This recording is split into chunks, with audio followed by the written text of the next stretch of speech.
Class कैसे हैं बेटा। आज का हमारा कंसर्न टॉपिक है geometry of transition metal complex. आपकी बुक वाले ने इसको भी कॉम्प्लेक्स बना के बता दिया है, कह दिया लीनियर क्या है, स्क्वायर प्लेनर क्या है, टेट्राहेड्रल क्या है, ऑक्टाहेड्रल क्या है।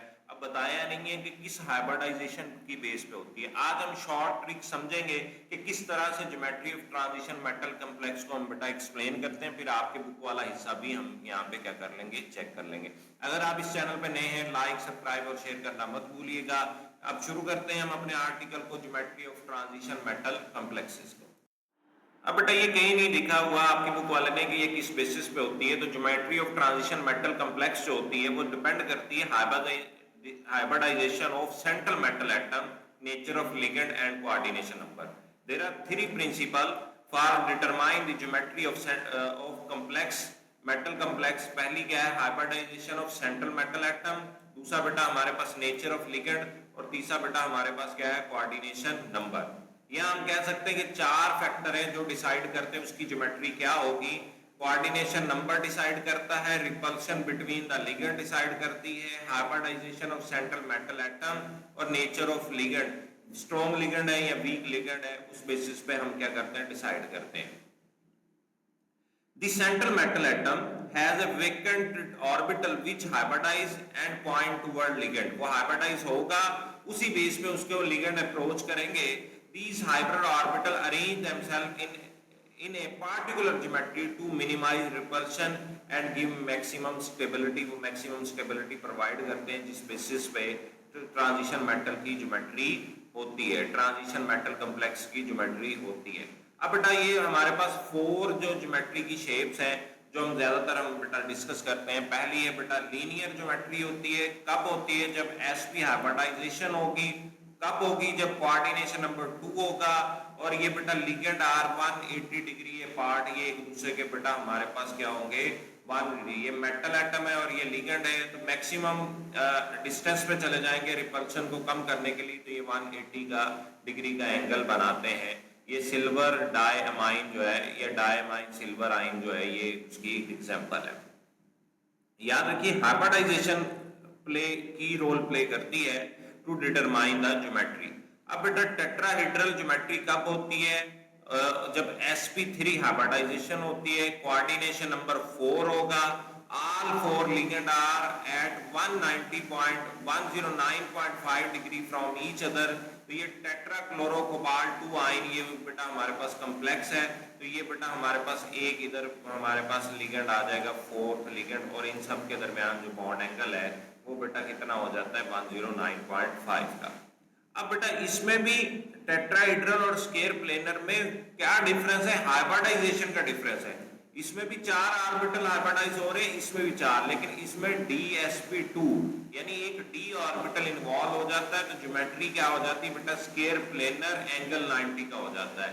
Ligand eight the corner of A square of 90 degree between them. ये बेटा एक दूसरे से 90 डिग्री पे आते हैं और इनका जो एंगल हो जाता है वो बेटा 90 डिग्री का हो जाता है। तो ये टेट्रासाइनोनिक्लेट, क्योंकि नेगेटिव है तो एंड पे 80 आ गया, निक्लेट आइन बन गया, और ये बेटा 90 डिग्री का उसके ऊपर बेटा हमारे पास ये एंगल इनमें बन गया।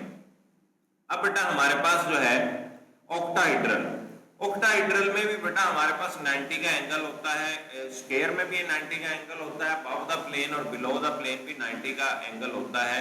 तो ये D2sp3 हाइब्रिडाइजेशन हो तब भी ऑक्टाहेड्रल होगा, यानी प्रीवियस शेल का d ऑर्बिटल इन्वॉल्व हो जाए या बाद वाले शेल का sp3d2। इसको लिगेंड जो अप्रोच करेंगे वो 6 होंगे, इसलिए इसका कोऑर्डिनेशन नंबर सेम होगा, 6 ligand at 90 to each other. तो ये हेक्सासाइनोफिरेट, ये भी नेगेटिव है, फिरेट आइन है। तो ये बेटा 1 2 3 4 4 साइनो एक प्लेन में, एक बेटा अबव द प्लेन और एक बिलो द प्लेन, और इन सब में एंगल किसका हो जाएगा, 90 डिग्री का हो जाएगा।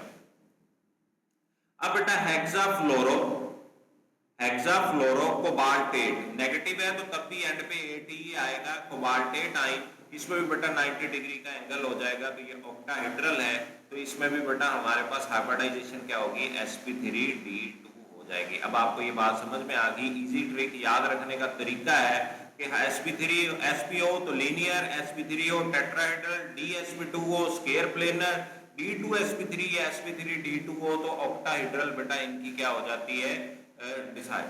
लेकिन एक चीज याद रख लीजिएगा, geometry is not decided by hybridization only. मैंने कहा है हाइब्रिडाइजेशन की रोल है, लेकिन it also depend on ligand strength, metal electronic configuration and crystal field stabilization energy. ये क्रिस्टल फील्ड थ्योरी की बेसिस पे इसको एक्सप्लेन करती है। अब बेटा हम आपकी बुक वाले टॉपिक पे जाते हैं। अब आपको पढ़ने में, याद करने में वो बेटा हमारे पास क्या हो जाएगा, आसान हो जाएगा।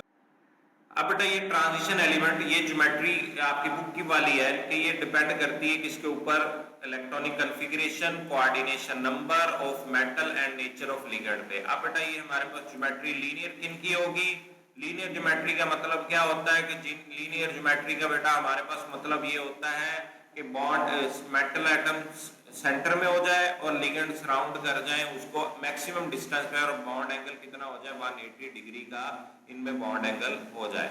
ये बेटा उनकी एग्जांपल 2 आपको दे दी गई है। इसी तरह बेटा हमारे पास स्केयर प्लेनर है। इसमें बेटा हमारे पास हाइब्रिडाइजेशन कौन सी होती है, sp हाइब्रिडाइजेशन होती है। इसमें बेटा हमारे पास dsp2 हाइब्रिडाइजेशन होती है, dsp2। In square planar shape, the central metal ion and 4 ligand lie in the same plane at the corner of square with a bond angle of 90 degree। ये square planar बन रही है और 90 degree पे ये बेटा पाए जा रहे हैं एक दूसरे के लिहाज से। The geometry is characteristic of D8 metal ion, यानी निकल प्लाटिनियम विद लिगेंड अमोनिया और साइनों के साथ ये बेटा स्केयर प्लेनर ज्योमेट्री शो करते हैं। अब बेटा देखिए इसमें भी 4 लिगेंड है सराउंड कर रहे हैं, इसमें भी 4 लिगेंड सराउंड कर रहे हैं। आपकी बुक वाले ने इसके बारे में बताया नहीं है, लेकिन हमने आपको पहले एक्सप्लेन कर दिया कि sp3 हाइब्रिडाइजेशन हो तो टेट्राहेड्रल होती है, dsp2 हो तो स्केयर प्लेनर हो जाती है। In tetrahedral complex 4 ligand are directed at the corner of a tetrahedron, bond angle of 109.5 degree. 1 2 3 4 tetrahedron के 4 कॉर्नर है, तो इसमें बेटा बॉन्ड एंगल कितना हो जाता है 109.5 डिग्री के। और such shape are common with metal ion D0, यानी D के 0 इलेक्ट्रॉन हो, D5 हो या D10 इलेक्ट्रॉन हो तो उनमें ये शेप देखने में मिलती है। लास्ट में बेटा हमारे पास क्या है, ऑक्टाहेड्रल कॉम्प्लेक्स है। In this geometry central metal ion is surrounded by 6 ligand, 1 2 3 4 5 6। ये 6 लिगेंड के साथ बेटा सराउंड करते हैं। इनमें बेटा हमारे पास स्केयर प्लेनर में जो होते हैं उनमें एंगल 90 डिग्री का पाया जाता है और other 2 position above and below उनका आपस में क्या होता है 180 का एंगल हो जाता है। इसलिए बेटा इनकी एग्जांपल यहाँ पे हमारे पास दी गई है।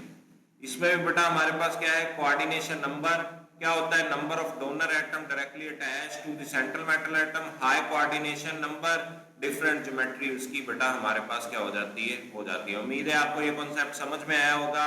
जो पहली वीडियो है इसका पहला हिस्सा है वो ज्यादा अच्छा है, उसमें पूरी डिटेल आपको एक्सप्लेन की गई है। यहाँ पे मैंने माइनर सा एक्सप्लेन किया है क्योंकि अगर जिसको वो वाली चीज समझ में आ जाती है उसके लिए बहुत आसान हो जाता है। मिलते हैं नेक्स्ट वीडियो में, तब तक के लिए इजाजत दीजिए, अल्लाह हाफ़िज़।